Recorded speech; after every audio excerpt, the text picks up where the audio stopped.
Hi guys. My name is Nino. And my name is Lulu. And welcome to Thriving at Law and Relationship.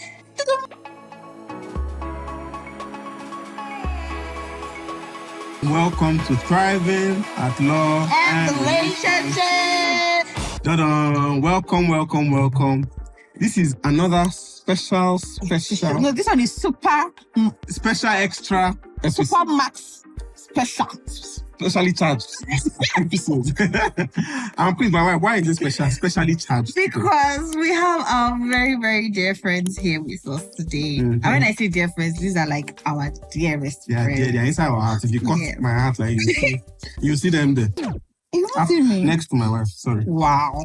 They'll be on the other side. Anyways, we have our dear friends here with us today, Mr. and Mrs. Ukwa!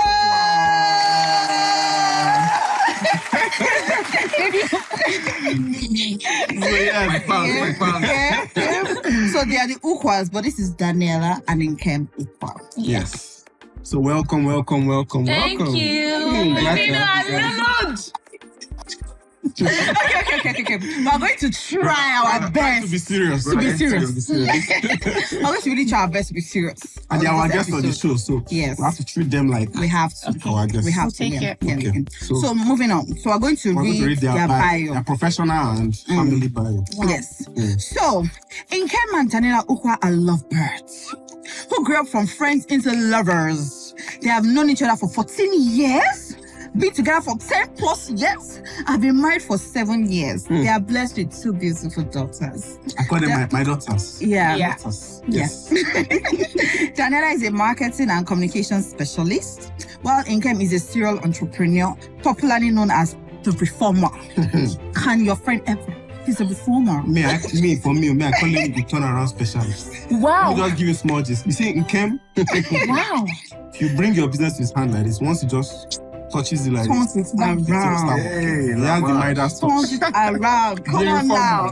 You don't have any name for me? I call her. What's your problem? What is that trouble now? I call Daniella. She's everything. She's the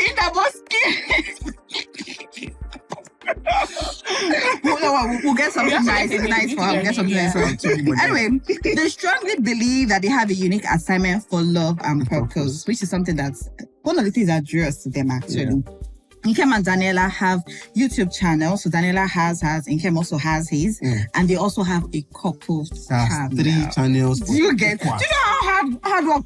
One channel you say, not talk of 3. Exactly. So they are graced for YouTube. Yep. In other words. They are. All right. Welcome guys to our channel. Thank you.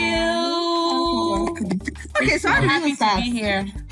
There's just so much. Yes, there's so much. I feel like I'm serious. I just know how we are in real life. I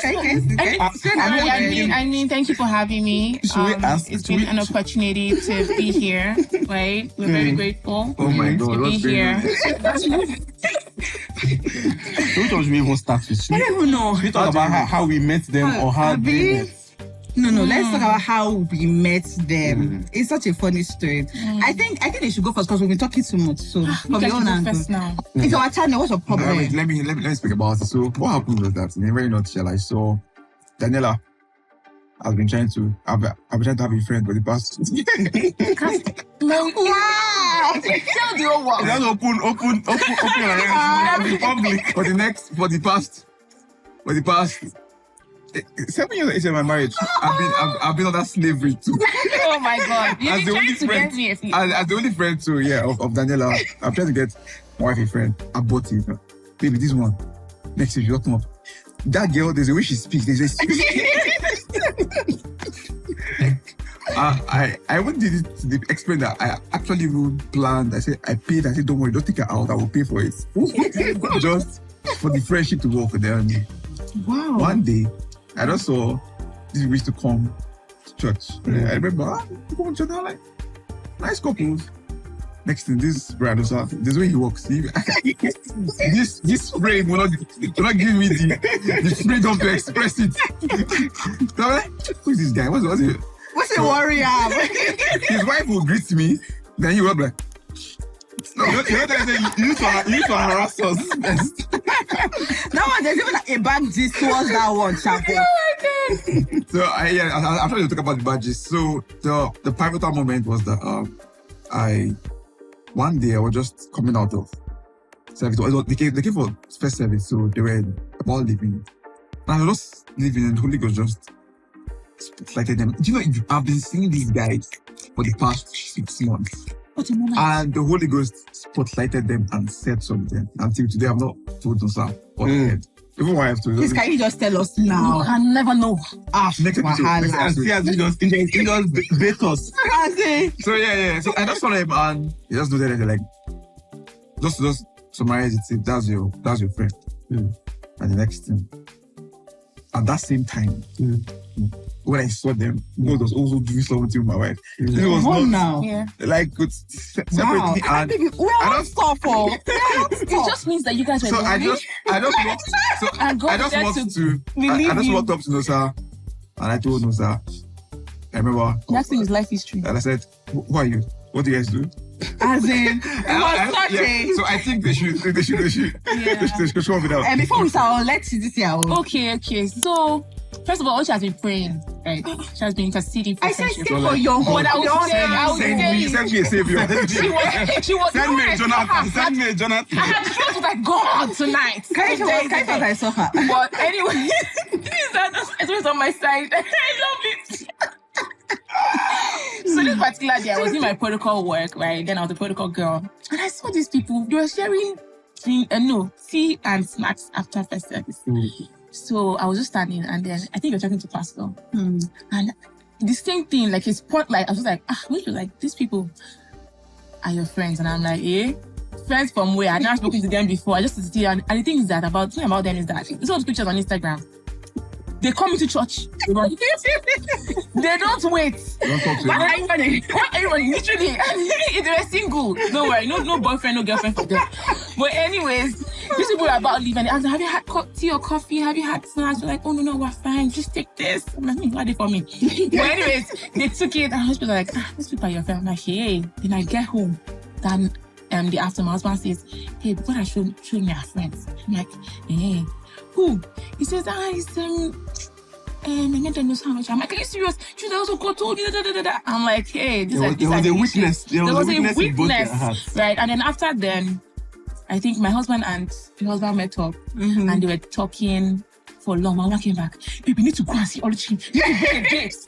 I'm like, we framed this now. I'm like, first of all, dates from where? I'm like, where? No, you need to go and see. Because our own conversation was so deep. It was, I'm like, I was supposed to watch it before. I don't know what she sounds like. And then the next Sunday was our anniversary. And then you guys got us a gift. Yeah. I was like, oh my God, anniversary gift. And I received it and I told you, oh, can I come and then she forced me into a hangout. Yes, because you were longing for it. I saw your eyes. Let me just extend my hand to you. And that's how we became. That's enough. That's okay. Thank you, TV. Babe, what's your own angle? Okay, from our angle, I think the first time we noticed them in church, because we had just joined the church newly, and I think they were having a marriage seminar type thing. So they asked couples to come on stage and speak about, I think, their experience. So I think, I can't remember what the question was. It was something about sex. It was something very weird, and Nkem just came alive. And I could see that she wanted to enter the ground. And I was like, This couple, and immediately we said it to each other that we should invite these guys. Invite them. On our they were not even our friends at the time. So I mean, after that, then I think from time to time Nkem would come and he would just stand in your front like this and be like, he will be asking you questions. Say, are you in a service unit? I said no. You guys. Said you join. He would now carry my hand and say, you will join. First of all, I was like, who is this guy? Like, you know me from anywhere, right? Just there. So next time I said, this guy, I don't like this guy. Exactly. And then the annoying is that. That's why I know to greet him. And then, no, wait first though. Then the next Sunday, of course, I may have greeted him. The next Sunday, I will now come. Then maybe I'm not entering into church. He will see me, just do like that has been nothing. What's in the worry? I mean, in my goodness, I wish I greet him more. I'll say hello. So the next Sunday, if I see him, I'll not even greet him at all. Like, she may carry face. And then he will not come the fourth Sunday and come and greet me. I said, what's in they worry this guy? Why you just guy choose? You want great, you know how you great. Oh my God. So I think after that, we now spoke that Sunday after when we were getting tea. I think we spoke at point I'm talking about, so you asked about church and everything, and we had some, some good moments and also, but I didn't think anything about it. So I think he called or texted me one day at work. I was like, let's meet for lunch. I texted my wife, I was like, this guy is very, very strange. Like, you just say, let's meet for lunch. I don't know how guys invite each other for lunch. Like, I've never done it before. So I never told you before. I never told you before I never thought it was a thing that guys would be like, oh, let's have lunch. And I was like, okay, let me see what. Yeah, so we went, we had lunch and we had like a very good conversation. It was very deep and everything. I was like, what's this guy been since that? There are a lot of... As he was in the lunch, my husband was just texting me. Oh my God. This guy gets there, so I did not really rate that. This guy gets there. He knows Miles Monroe. Okay? He's spiritual. He's talking business. I was the third wheel. I was just texting like, gets it. And then we now spoke about how my own wife too. What does that mean? Now me only be their friend. So, and I was like, he also now said the same thing. Like, let's make them. So we planned how he would speak to his wife and I also speak to my wife. And I was like, okay, you know what? Let your wife be the one to invite me. Because this one, even if I tell her, she may never invite anybody else for lunch. Even though she wants it to, she will wait for you to make the first move.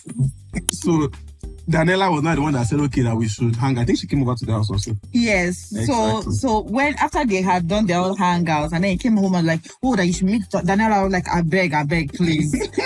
But the Sunday after that was the anniversary, like she said, and she had already traveled for a work trip, but we got a big gift. And then I remember that I saw Nkem in front of the church and I was like, oh, happy anniversary. My husband and I have something for you, you guys. So I was thinking that he's the one that I will give it to. After church, I now noticed that he was acting strange. She now said, don't worry, my wife is coming. She'll collect the gifts. I'm like, but you see, I can see you. When I just followed me to my car, little did I know that there was already something that was planned. He said, don't worry, leave this work you're doing. Go and get the gift. I'm like, don't speak for me. No, go and get the gift. So she collected the gift and she was like, I should not like that. The husband is not around. Okay, so we're having a conversation. I was saying how my husband is not around, that I'm happy, that I'm not even cooking. So she said, let me come to your house now. So you cook for me. I was like, oh God. My mind was like, oh God. It was like, okay, nice. Okay, that's fine. And then that was how we just hit it off. And then from there, story. That is the story. Yeah. These two, they are inseparable. They're like, what do you mean? Tom and Jerry. They're making us look like as if we're not. As if we are not guys. When people will be there giving you your sex prophecy. Oh, I see you. That's how you're going. I'll be in my room. I'm listening. Maybe like 10 p.m. I'll just see her hair laughing. I'm like, who is she laughing with? Okay, that's enough. Now, wait, we're going to like 30 minutes, just doing introduction. Thank God. Okay, now let's enter the conversation. How did you guys meet? And how long have you been married for? I know we read it in the Bible, but you might just... So we've been married for 8 years traditionally this month. Can you imagine, like, they are 8 years in marriage? Did they look it? At all. I married, was a juvenile marriage. People said I was a child bride. At what age did you guys get married? 23 and 26. Okay. Oh, okay. Yeah, 23 and 26. Not that long. Is that young? Yeah. Young, so it doesn't see baby 26. Traditional marriage was 25. Also 25. Yes, 25. We turned. So 22 and 25. No, so it's weird. His birthday was a day before our traditional marriage. No, 2 days after our traditional marriage was his birthday, so it was 26, 25. But we actually planned to get, like when we told our parents we were going to get married, we were actually 21 and 24. Okay, so it took 2 years for the agreement process, parents to believe in us, all those things. We'll get into that and all of that, yes. But how we met when I was a teenager. I was serving the Lord. I was serving the Lord. Sissy Cheesy, that was her name. That name, you know Sissy Cheesy. I don't know what you told me this name. There's a name called Sissy. You know Sissy Nene? It's the name that he gave Sang me. by one name. Is it Domien or something? Domien, yeah. Domwen. I'm lost. Sissy Nene. If Daniella would play, that was the best song I can At the time, yes. So he saved my name as Sissy Cheesy on his phone. But yeah, so my parents, God believes our parents. My mom had moved to Abuja. My dad was still in Lagos. And so my dad had moved to join her. So after secondary school, I joined her. And then she was in this other church. then she moved to the church where I met him, like a couple of months before I met him. So I was going to Covenant University that year, and then he said, then someone was like, oh, there's somebody in Covenant University you should meet, so that when you get to school, he can help you, show you the ropes. And he said, oh, meet Bobo. I also one guy with one trouser like this. All the girls around him laughing and gisting. I'm just like, who is this guy? What do people need to know about Nkem? Nkem is an outlaw. Wow. If the rules are like this, these are Nkem wants to be. Exactly. So I can believe that his trousers were. As a reformer, you have to change things. That's why I was not reformer. Reformer in the works. In the works. In the mud. Reforming for the other side. And so I met this guy and he was like, oh, I'm coming to see you. Don't worry, you would like to school you. I'm like, who wants to? They said, I'm coming to see you. Okay, welcome. And that's how we met. And then I got into school. He was like, he was my cousin in school. You know that thing where, hey, Jesus. You know that thing where you know someone from home and then you get to see them like my cousin. So everybody in school. That's all I'm people think that I'm committing incest. Incest. People think that we actually married ourselves as cousins. Wow. It's just like That's for the cruise. So first I saw cheese. I also so I like this girl. Like next thing, I like just observing. You know, you're observing somebody. Next thing, and that's why it's you know, once a girl leaves the clique and goes out to see phone calls, I'm like, this girl to somebody. I mean, this girl's in relationship. That was how I was, you know, when you're evaluating babe, that was my conclusion. So that's why I never, so I think some guys were toasting in the church. I'm hot. So that's like me. So I'm sure she was shocked, like, come on, toast me now. Like, I don't know, my cheek. I said, come on. All right, so that's how we met. We met in church from childhood. Yeah. We become friends since then. We get Okay. Over to you. That's okay. All right. So, I mean, you've already more or less answered the question, but want to touch on it. Yeah. So, first question, did you face any challenges getting married? I mean, from what you already said, you wanted to get married at 19 and 21. Like 21 and 24. And eventually you got married at 23. And 26. Yeah, we spent. You say you spent 2 years in limbo. That limbo. You were almost married. That was almost married. We faced challenges, so we're younger, but it was, remember, we were thinking, is she pregnant? I don't know why you always think. Are you rushing? Are you pregnant? So yeah, so they thought that. So one challenge we faced was finance. We're young and we have much money. So life was by faith. But I think because of faith, so finance was not there, but finance was it. I remember moving in from my father's house to an empty 2-bedroom apartment. Then what were our challenges again? Parents. Yeah, parents. Like my dad was like, Bobo is too young. My father. Now looking at it, I'm seeing that he was doing it from love. Yeah. But then I'm like, this guy just kids. This guy hates me. Doesn't want me to follow pushing my goals and everything. But now I'm seeing that he cared so much. He was like, okay, this guy. One day he called. I remember he called me to one place to follow me to somewhere, and I said, I don't want you to regret. I don't want you to make a mistake. That's why. Are you sure what you want to do? I said, that defeat. My faith, you know when your faith. In fact, the way I even cornered him to was married, it was. He actually cornered his like, he did not say yes. I said, why is that issue? So the wedding date is November 16th. I didn't say that should we set date. I just pushed it. When it is, I said, let me just allow you just understand and prepare. So before I did, I made him happy. Okay, I just said, okay, I did stay in the room again. I don't know. Before I changed his mind. I ran away, print flyer, print everything. And this was like how many weeks to the wedding? Yeah, it was like 3 weeks or so. Yeah, or a month. Yeah, 2 months. Was it 2 months? Yeah, like less than 2 months. Less than like 6 weeks. Wow. I just went, print everything, did everything. So people use Agidi to marry. You see, you know the weird thing? Let me even give you backstory. So, you know how people get engaged? I got engaged the night before my introduction. And that was because we just had to just be engaged before doing introduction. Now, before, I just know like June of the year before, we did our traditional marriage March of the next year. Okay. We got married, our church wedding November of the next year. So it was like almost a year between our introduction and our traditional marriage because there was like a lot of war in between that period. Now, we had our marriage counseling, finished our marriage counseling about 9 months or 10 months before we got married, eventually got married, because we were waiting for our parents to approve. My dad, on one hand, he was excited about it for me, but he was scared. He was like, "You're supposed to go for your master's afterwards. So pick one, master's or marriage." I'm like, I want to marry. God has showed me my husband. And he couldn't really understand it. And on his own end, his dad was like, "You're young. Can you take care of a family? Marriage is serious business." So they were really scared for us. But our moms were really, really into it. Like, I don't know. And God really did it that way so that we could also boost our faith, because we were very strong in faith. We knew that God had told us to get married. But we also knew that we needed our parents' consent. And so that was a very difficult time. And it just made me understand that God sometimes puts your parents there to help you really grow in faith. So we learned to work together. We learned to believe God. We'll do nights of prayer and Thanksgiving. Oh, thank you for our wedding. That sounds like us. We had this book where I wrote our wedding list, the cost we had. The money we had, we used to pay our rent. So we got an apartment for like a year before, because we were going to get married soon, but it ended up being a year before we finally got married. And so we prayed and praised. And then one day, his daddy finally came for the introduction. Afterwards, he ghosted, came again for the traditional marriage. Afterwards, it was like, God, what's going on? My bridal training group was set up a year. In fact, we were already talking a year. At the point, I told them, "Don't worry, you know what? We'll reconvene when the time is right." And so we faced parental, getting not consent now, just getting their approval and their buy-in.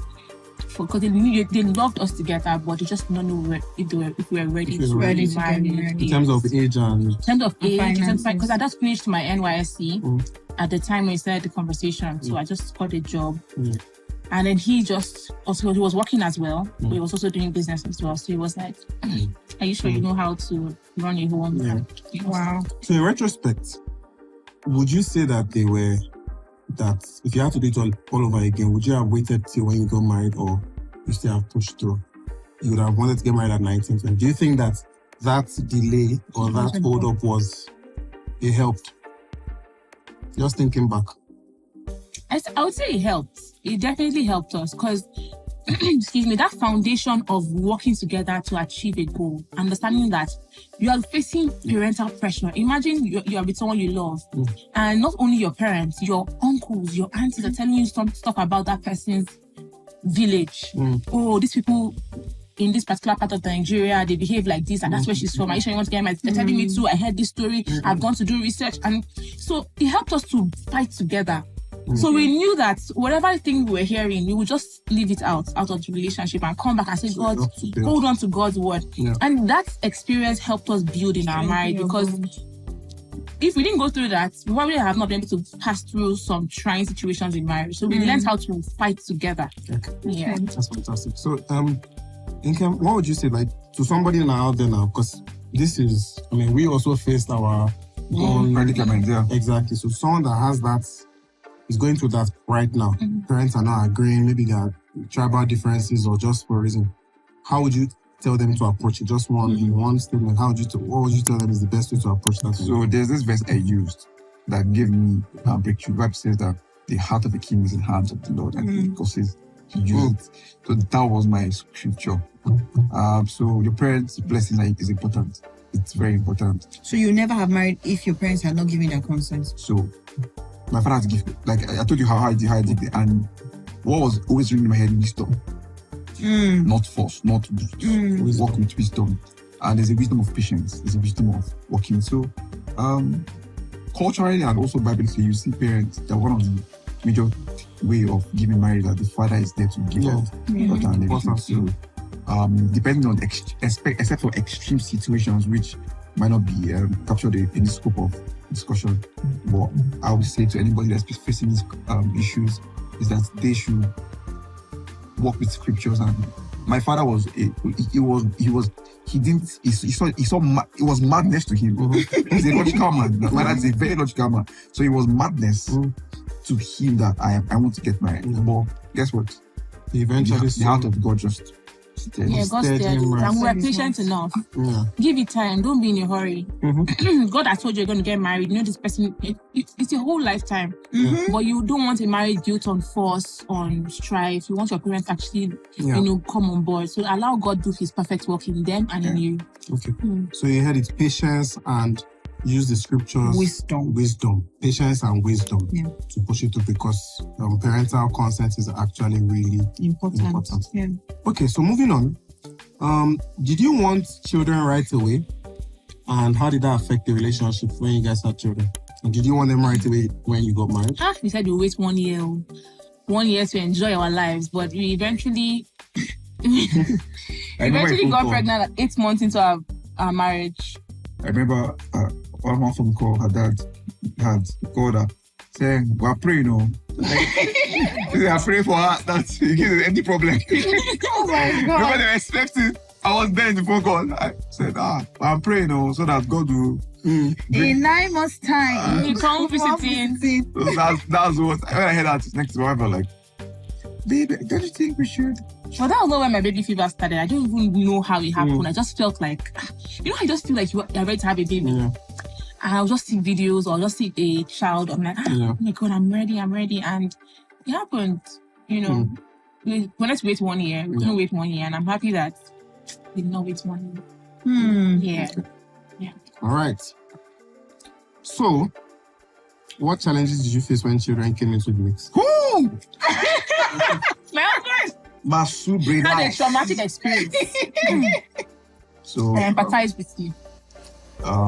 Issues you face when children came. Once a baby comes into your marriage, the marriage is never the same. Yeah. Just is never. So is that a good or a bad way? It's good. But more of good. See, it's perspective that when you make it good, it's perspective that make it bad. But what I would say is maturity will make it good at the end of the day. And you now begin to see that. Just like you entering a new phase of your life.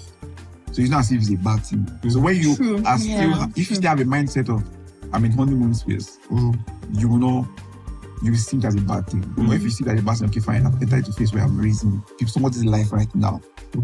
It's in my hand.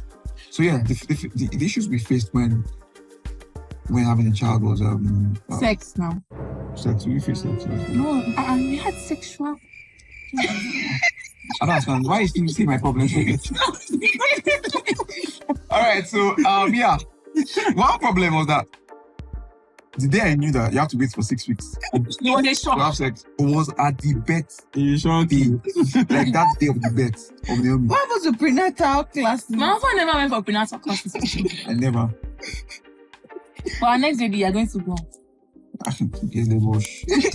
So I tested her that it's antenatal for a reason. He says, "Oh, it's antenatal. It's not for men." I'm like, "It's antenatal." I'm like, "It's not If it's for men, they'll have it. That was how I won the argument. So you drop me off and you go. That's how I won the argument every time. You know what? I let you go. So the next thing is that was the major shock for me. Attention to. Yeah. So it's no longer you and your wife again. It's now your wife. Somebody else there. And you have to give attention to that child. But you know that what I learned is that the powerhouse of a family is the marriage. Not even the family.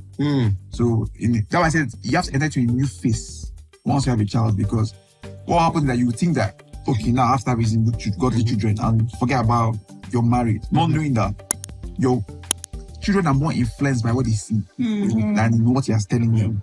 So when they see how daddy and mommy, how daddy is loving mommy, like how Christ loved the church and how mommy submitted to daddy, that already alone is one of the foundations of raising a godly child.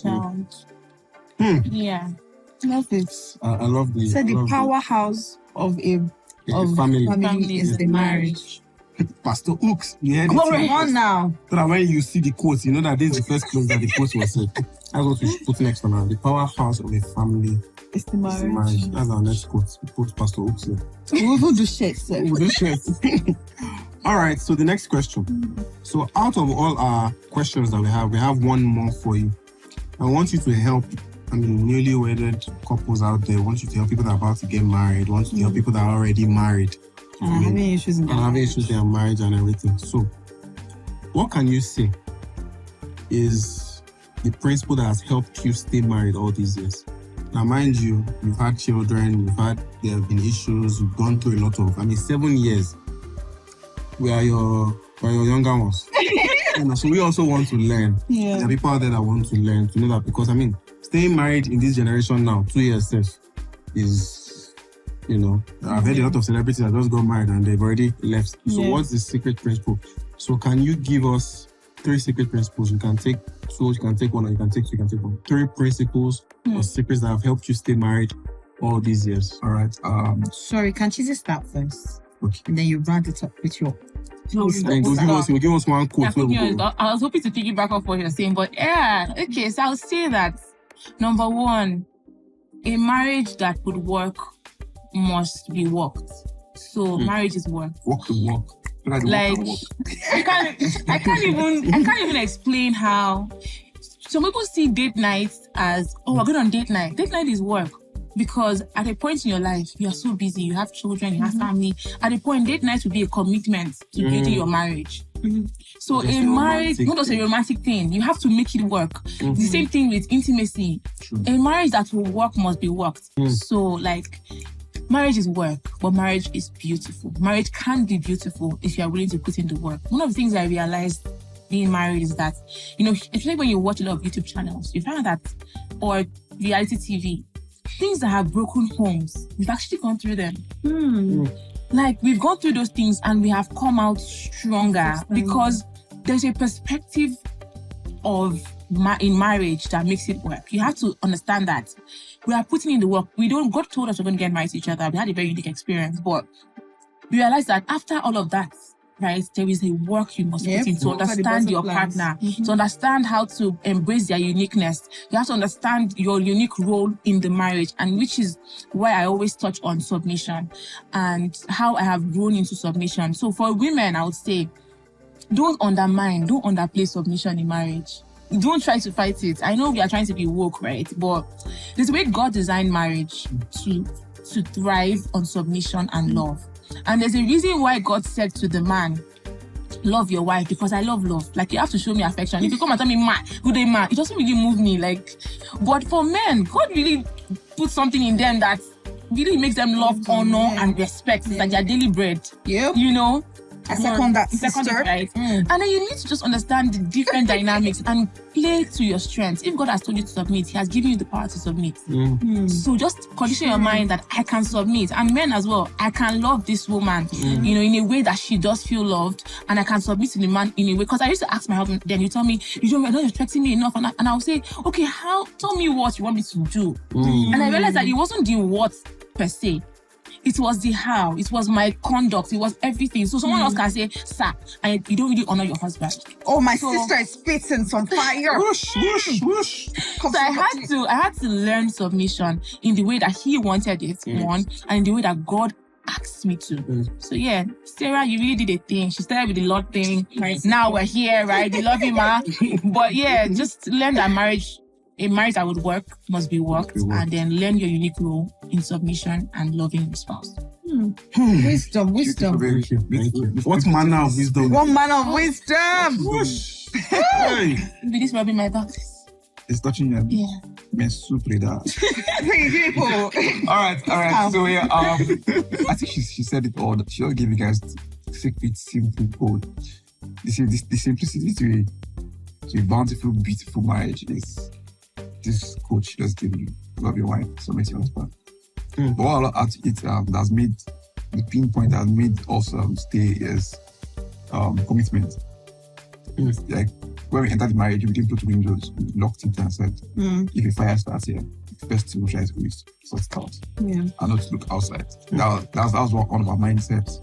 2 is selflessness. So not just trying to be saved, having a heart of service. Once you're committing, and I like to get that worked for us. Can you give the example of the spoon? The spoon one. Yes. Yeah. Oh yeah. That thing that you got. Yeah. Instead of feeding, no one need to be paying. All right. So this beautiful concept that really changed my mind. In fact, this was when I had a very wow and eureka moment in my marriage. It was when God, I was watching something and He spoke about 2 different marriages, married in hell and married in heaven. And it's something that really astounded me. He said that both that the marriage in hell and the marriage in heaven had the same banquet. So it was a banquet. So they had the same banquet, so there was food for them, for the marriage to flourish. But in the marriage in hell, they were bony, there was little flesh, they were suffering. While the Even though marriage, there was food. even though there was food in that banquet, but marriage in hell, marriage in heaven rather, they were robust and everything. So when he looked deeper, he saw that the spoon was tied to their hand, so for you to eat, and was very long. So your hand was a spoon, but a very long spoon. So when you want to pick food to feed yourself, you have to pick it before you bring it back to yourself. It's like everything has already, you can't put it. So the married that was in hell, they were trying to feed themselves. But the married that was in heaven, they were trying to be. So the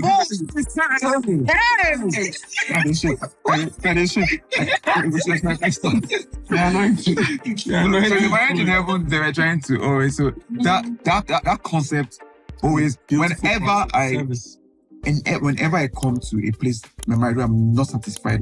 You know that concept of school. The Holy Ghost just brings it up again. Okay, what are you doing? Because marriage is like investment. When you're seeing something you don't like, you're putting something that's wrong, or something is deficient. So when you want to see something you like, you need to put in something that will when you want. So that's just beautiful. And forbearance, man. Your wife will test you. Your husband will test you. Yeah. The person that annoyed me the most is this fine girl. I'm sure I've had my wife say things like, nobody has upset me this much in my life. Like this. I don't like doing so your wife will test you. Your husband will test you, and basically not because of the gravity of what it is, but because of how the emotional connection. So the pain is much. The pain. Just have built forbearance. Get ready that no matter how this thing is going, I'm thinking about forgiveness. I'm not thinking about this is the end. I'm ready. My format is okay. How are you going to sort this out? No, how am I going to scatter things? Now, hope I'm not able to confuse you, but convince you. No, please. All right. Wow. I mean, that has. Wow. We've learned so much. We have. They've said so many things among themselves. Learn your role, submission and honor, and love. The first thing said, a marriage that will work needs to be worked. We can spoke about forbearance, spoke about service. In fact, that story about the spoon can't leave my... Yeah, he was first one to even tell us about that. Yes. And then the one I said, there are no windows in their house, they locked everywhere. I heard that thing first from Fela Dorotoya as well. So turn every window in your house into a wall, and every door to a wall, so that if there's anything happening, you can't escape. You must be... You guys there. Face the problem together. You know, so thank you guys for giving us your wisdom. And we've come to the end of this session. Because there'll be plenty more. So just forbear your calendar. So before we go, we're going to give them a question to answer from our new card game, Questions to Ask with Nino and Lulu. I hope as you are watching it, but please buy it. So please buy it. Thank you very much. So, I'm going to pick one question. Okay. I'm just going to pick the one from the back. For the friends. Now, this question is on finances. So, I asked.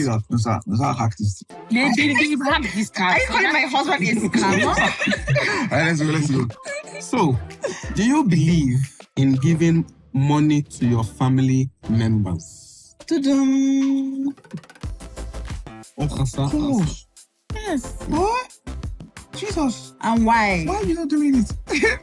You should give money to your family members because, first of all, is that word there is family. Family. The most important family is the one with your spouse, right? That's where you give much attention to. That's where you operate in our family. Oh, definitely. These are your brothers and sisters, this is your mom and dad. I will not. If I think of any other person of philanthropy, any act of philanthropy, I think my family, my extended family has to. My point of the way I give is like inner family, extended family, then others. I think the key is really agreeing. we've never given any money out behind each other's backs. So if we say, oh, I want to give this, and you're like, oh, I think we should use this money for this for now, and then we agree that okay, this is what we can give at this time. So there's no point hiding. I think people hide in their marriage, hide finances in their marriage, but we don't believe in that. We don't believe in when we have, and again, black tax. So there's some things in our family that I was gonna say that. there's some things in our family that we sometimes that we have to let go of some things for now and tell them, oh, I'm sorry, we can't afford this now. Can we do this later? So understanding your uniqueness, and we're not trying to prove a point to anybody. You know, this is where we are now. This is what we can afford to do. Because giving is actually an act of service to God first. And if your heart is not right, you're doing it because we're under pressure. It really takes out some of that blessing of really giving to people. My own word for Chizzy is the wise woman. Came in the night, in the midnight. So you guys can see that they are very synced in this question, which is why we always want you guys to ask questions so that you can, because you can get married to somebody that does not feel giving to family is important and it can cause issues. So as you guys can see, in case we didn't mention, Nkem is a pastor, Chizzy is an evangelist. A very spiritual family. But now we are going to see their non-spiritual side. So the last order of the day, Nkem and Daniella. Who should go first? Let Daniella go first. Daniella, go first. I want you to raise your husband. Please, what does that mean? I'm sorry. I thought you used to form Gen Z. No, I'm a child of God. I want you to toast your husband. Toast him. Give him pick-up lines. Hey, when is he go first? He's very good at this thing. Don't worry. You do your own first. My husband does not believe in toasting. Give me toasting. He likes toasting first. Sure, you are. Then what you want? You look so handsome. Okay. I just saw you walking past, and I just felt like this must be the one. What? You know, when I see you, I see my future. I see who my children can become. Oh! You're blushing. He's walking. So, so what else? I always tell you that you're handsome, and you get that a lot. But when I see you in my dreams, I'm like, that's mine. That's mine. So it's inside the dream. Everywhere. It's not family. I don't Family. It's not Maybe, give me. So sweet. So thank you very much. So Nkem retaliates aggressively in a non-sexual manner. Disclaimer. When I look at their shirts, I see beyond the wall ball. Just like most of you, I'm falling for you, baby. Hey! Can you say it louder? For the back. Your beauty is worth 10,000. Hey! You need to hear this thing. I can't hear it, sir. You are like 10,000 women to me. Oh. Tomorrow, Cleopatra. Next tomorrow, Sanjolina. Sanjolina. I love you so much, baby. I'm in love with you. Take me home to mama. Okay. We find It's okay. All right. Thank you. So you have it here from Nkem and Daniella. Thank you guys so much for accepting our invitation. My people. And we are sure that they will accept the next invitation we give them. They cannot vote twice. They've accepted. Don't worry. 200 comments and we'll be back. That's the marketing concept. 200 comments. All right, guys. So once again, I'm Nino. And I'm Zulu. And this remains Thriving at Love and Relationship.